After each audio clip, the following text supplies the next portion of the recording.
ഓ, ഫാനിൻ്റെ സൗണ്ട് ഉണ്ട്. Fan of ചെയ്തേ പറ്റും. പല സ്ഥലത്തും കറങ്ങി മുടിയൊക്കെ ഒരുമാതിരി ഇരിക്കുക. എന്നാലും എനിക്ക് ഐ വോണ്ട് ടു ടോക്ക്. ഇപ്പോൾ ഇതൊരു റൂട്ടീനാകുന്നു എല്ലാ ദിവസവും വീഡിയോ ഇടണം എന്നുള്ളത്. സോ ഇന്ന് ഞാൻ പറയാൻ പോണതേ ഒരു കല്യാണത്തിൽ നടന്ന പ്രശ്നത്തിനെ പറ്റിയാണ്. കല്യാണം കഴിഞ്ഞ് മരുമകൾ കുറേ സ്വർണമായിട്ട് വീട്ടിൽ വരുമ്പോൾ സംഭവിക്കുന്ന ചില കാര്യങ്ങൾ. ഒരു അച്ഛനും മോനും പിന്നെ മകളും അമ്മയും എല്ലാവരും ഉള്ളൊരു കുടുംബത്തിലേക്ക് ആ മകൻ്റെ ഭാര്യ കുറേ ഗോൾഡുമായിട്ട് വരികയാണ്. അപ്പോൾ ഇവർക്ക് തുടങ്ങിയിട്ടല്ലേ ഉള്ളൂ ജീവിതം. ഇവരൊരു ബാങ്ക് അക്കൗണ്ടൊക്കെ തുടങ്ങി വരുന്നേ ഉള്ളൂ. സാധാരണ രീതിയിൽ അന്നത്തെ കാലത്തൊന്നും, ഇന്നത്തെ കാലത്ത് പെൺകുട്ടികൾക്ക് ഉണ്ട് കേട്ടോ. അവർക്ക് അവരുടെ ഗോൾഡ് എന്ന് പറയുന്നത് അവർ വളരെ ശ്രദ്ധിച്ചും വളരെ ഇഷ്ടപ്പെട്ടും ഒക്കെ വാങ്ങിച്ച സാധനമായിരിക്കും ഈ ഗോൾഡ്. അപ്പോൾ അവരത് മറ്റൊരാളുടെ കയ്യിലേക്ക് കൊടുക്കാൻ ചിലപ്പോൾ ഇഷ്ടപ്പെട്ടെന്ന് ഇരിക്കില്ല കേട്ടോ. നിങ്ങളതൊന്ന് മനസ്സിലാക്കണം. പണ്ട് തന്നെയാണെങ്കിലും അതായത് അന്ന് പിന്നെ അത്രയും അങ്ങോട്ട് അവിശ്വസിക്കില്ല മാതാപിതാക്കളെ. ഇപ്പോൾ ഹസ്ബൻഡിൻ്റെ മാതാപിതാക്കളാണെങ്കിലും ചോദിച്ചാൽ നമ്മൾ സൂക്ഷിച്ച് വെക്കാനാണെന്ന് പറഞ്ഞ് കൊടുത്താൽ പെൺകുട്ടികൾ കൊടുക്കും. നിങ്ങൾ ഇന്ത്യൻ കിച്ചൺ കണ്ടിട്ടില്ലേ? അയ്യോ എന്താണ് ദി ഗ്രേറ്റ് ഇന്ത്യൻ കിച്ചൺ. അതിനകത്ത് ആ കുട്ടിയുടെ കല്യാണം കഴിഞ്ഞ് സുരാജ് വെഞ്ഞാറമൂട് കല്യാണം കഴിച്ചു കൊണ്ടുവരികയാണല്ലോ അതിനകത്ത് നിമിഷ സജയൻ്റെ കഥാപാത്രത്തെ. അപ്പോൾ കുറേ ഒരു വലിയ ഇതെന്താ ഓർണമെൻറ്റ്സ് ഇടുന്ന ഇതിനകത്ത് ഇങ്ങനെ വളകളും മാലയും എല്ലാം എണ്ണി അച്ഛനും അമ്മയും കൂടെ എടുത്ത് ലോക്കറിൽ വെച്ച് പൂട്ടുന്ന ഒരു കാഴ്ചയുണ്ട്. എന്താണെന്ന് നോക്കുമല്ലേ. ആ കുട്ടിയുടെ അച്ഛനും അമ്മയും കഷ്ടപ്പെട്ട് വാങ്ങിച്ചു കൊടുത്ത ആഭരണങ്ങൾ എടുത്തു കൊണ്ടുപോയി ലോക്കറിലേക്ക് വെച്ച് ആ അമ്മായി അച്ഛൻ കൂട്ടുന്നതാണ് നമ്മൾ കാണുന്നത്. ഇതൊരു ബാഡ് മെസ്സേജാണ്. ആ മെസ്സേജിൻ്റെ അടിസ്ഥാനം ലാസ്റ്റ് ആ പെൺകുട്ടി അത് ഇട്ടെറിഞ്ഞ് പോകുന്നുണ്ട്. പക്ഷേ ഒരു പക്ഷേ ഹസ്ബൻഡിന് അത്രയും ബോധമില്ലാഞ്ഞിട്ടായിരിക്കും അങ്ങനെയൊക്കെ ചെയ്യുന്നത് അല്ലേ. ഈ ഗോൾഡ് എന്ന് പറയുന്നത് ആ പെൺകുട്ടിയുടെ സ്വത്താണ്. ഓക്കെ, അപ്പം നമ്മളുടെ വീട്ടിലേക്ക് വരുന്ന പെൺകുട്ടി, അതിന് ജോലിയില്ല.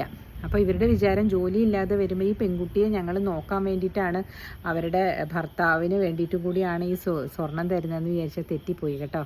അങ്ങനെയല്ല, അത് ആ പെൺകുട്ടിയുടേതാണ്. സ്ത്രീധനം എന്നുള്ള പേരിൽ പണ്ട് എഴുതിയിരുന്ന ആ പർട്ടിക്കുലർ ഗോൾഡ് ഓർണമെൻറ്റ്സ് ആ പെൺകുട്ടിയുടേതാണ്. അതിനകത്ത് ഒരിക്കലും ഹസ്ബൻഡിന് പിന്നെയും എന്താ പറയുക, അതിനകത്തൊരു പങ്ക് പറ്റാം. എപ്പോൾ അവരൊരു പുതിയ വീട് വയ്ക്കുകയോ അങ്ങനെയുള്ള കാര്യങ്ങളൊക്കെ വരുമ്പോൾ ഈ പെൺകുട്ടികൾ കൊടുക്കണം കേട്ടോ.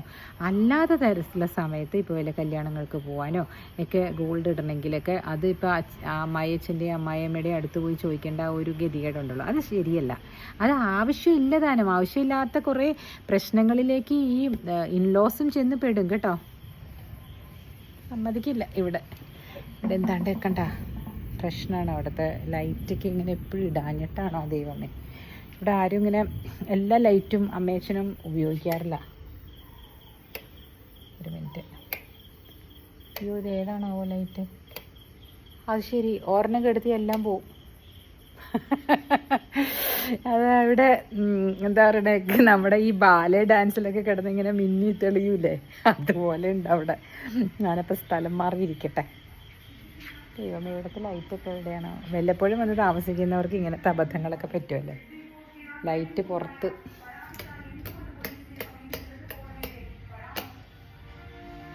ഞാൻ എന്തൊക്കെയോ ഇടുന്നുണ്ട് കേട്ടോ. എനിക്ക് മാലപ്പടക്കം പോലെ ഇപ്പം അമ്മ വന്നിട്ടുണ്ടെങ്കിൽ എനിക്ക് വഴക്ക് പറയും, ഫുള്ള് ഇട്ട് വെച്ച്. പക്ഷെ നിങ്ങൾക്ക് എന്നെ കാണണ്ടേ. എനിക്കാണെങ്കിൽ ഇന്ന് വീഡിയോ എടുക്കുകയും വേണം. വിളക്കൊക്കെ കത്തിച്ച് വെച്ചു. അമ്മ ഇവിടെ അടുത്തൊരു അമ്പലമുണ്ട്, ആ അമ്പലത്തിൽ തൊഴാൻ പോയിരിക്കുക. ഞാൻ പോയിട്ടിങ്ങ് വന്നു. അമ്മയെ വിളിക്കാൻ ഇനി പോകണം. അമ്മയ്ക്ക് നടക്കാൻ പറ്റത്തില്ല അത്രേ. പോകുമ്പോൾ തനിയെ നടന്നു പോവും. പിന്നെ ഇങ്ങോട്ട് വരാൻ വേണ്ടി അവർ പോയി വിളിച്ചുകൊണ്ടിരുന്നു. ഡ്രൈവർ പോയിട്ടുണ്ടിരിക്കും. കുറച്ച് നേരം ഇവിടെ ഇരിക്കാം. സോറി, ഇടയ്ക്കൊക്കെ ഇങ്ങനെയൊക്കെ ഇങ്ങനത്തെ വീഡിയോസൊക്കെ കാണണ്ടേ അല്ലേ. ഇതേണ്ട തെളിഞ്ഞുകൊണ്ടിരിക്കുക അവിടെ, അതുകൊണ്ടാണ് ഞാൻ ഇപ്പുറത്ത് വന്നിരിക്കുന്നത്. ഇപ്പോൾ ഈ ഗോൾഡിൻ്റെ കാര്യം പറഞ്ഞപ്പോൾ ഗോൾഡ് വന്നിട്ട് എപ്പോഴും ഇതുപോലെ ആയിരിക്കണം കേട്ടോ. പെൺകുട്ടികളുടെ ഗോൾഡ് നമ്മൾ ഇൻലോസ് ആയിട്ടുള്ളവർ അതെടുത്ത് കൈകാര്യം ചെയ്യരുത്. കാരണം കൂടെ പറഞ്ഞുതരാം. സെക്ഷൻ 498A എന്ന് പറഞ്ഞിട്ട് പ്രബലമായ സെക്ഷൻ ഉണ്ട് പണ്ട് IPC-യിൽ. അതിലെന്താണെന്ന് വെച്ചിട്ടുണ്ടെങ്കിൽ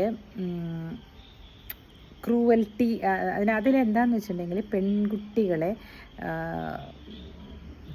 എന്താ പറയണേ അതിന് പറയുന്നത്, എനിക്ക് മലയാളം വരുന്നില്ല കേട്ടോ, but still let me try to explain it.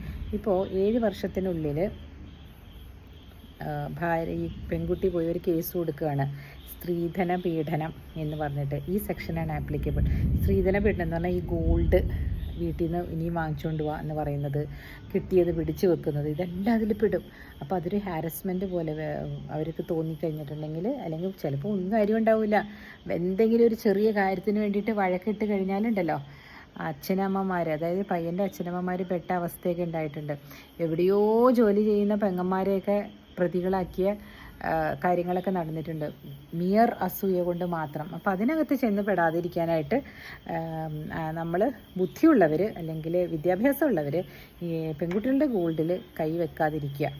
കണ്ട് അത് നല്ലതാണ് മോളെ, അമ്മയ്ക്കൊന്ന് ഇടാൻ താ എന്ന് പറയുന്ന തരത്തിലുള്ളൊരു ബന്ധം നിങ്ങൾ തമ്മിലുണ്ടെങ്കിൽ ആയിക്കോളൂ.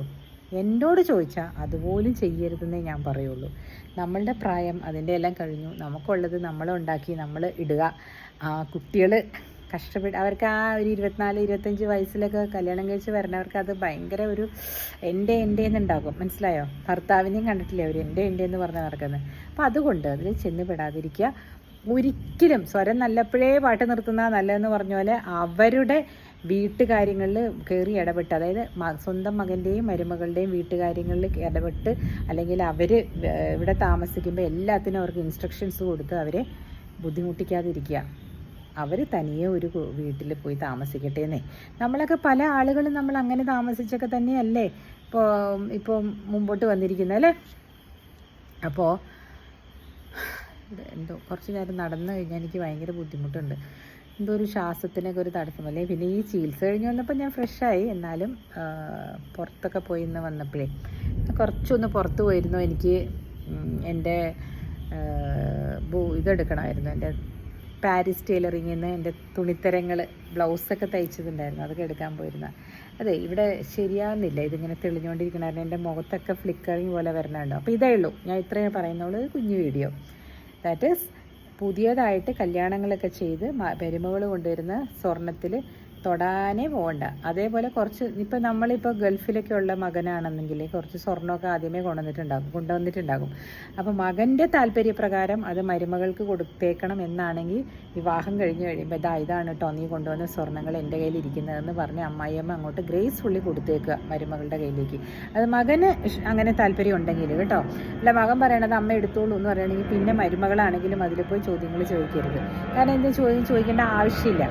ഓക്കെ, ഗോൾഡ് എന്ന് പറയുന്ന ഗുലുമാലിലേക്ക് പെടാതിരിക്കുക കേട്ടോ. ഞാൻ നിർത്തട്ടെ, ഇവിടെ ഒന്നും ഇന്ന് ശരിയാകുന്നില്ല, സൗണ്ടും വരുന്നുണ്ട്. Okay, good night.